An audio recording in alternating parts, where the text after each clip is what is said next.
Peacock is one of the best apps that you can download for your TV. Well, in today's tech video, I'm going to show you 3 different ways of how to install Peacock on Element TV.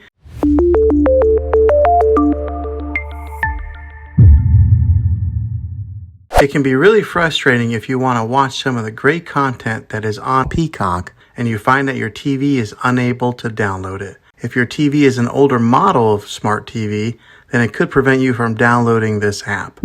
So the way that I'm going to show you how to install Peacock will be able to work on any model of TV on any year of TV. You just have to have an HDMI port on your TV to plug into. I recommend getting a Roku stick or an Amazon Fire Stick. Both of these media streaming players have the capability of download Peacock. You would then use a Roku or Fire Stick as your main streaming player, which bypasses the operating system on your TV. If you want to spend a little more and get a more robust device that gives you a few more options, then take a look at the Apple TV 4K. All these devices plug into the HDMI port on your TV, no matter how old it is, no matter what model it is. I've had great luck with all these streaming players, and I'll put links in the description down below of where you can get one of them. Well, hopefully this video was helpful for you. If it was, go ahead and click a thumbs up on it. Go ahead and subscribe to my channel. I make tech videos all the time, and I would love to have you back in the next one. Take care.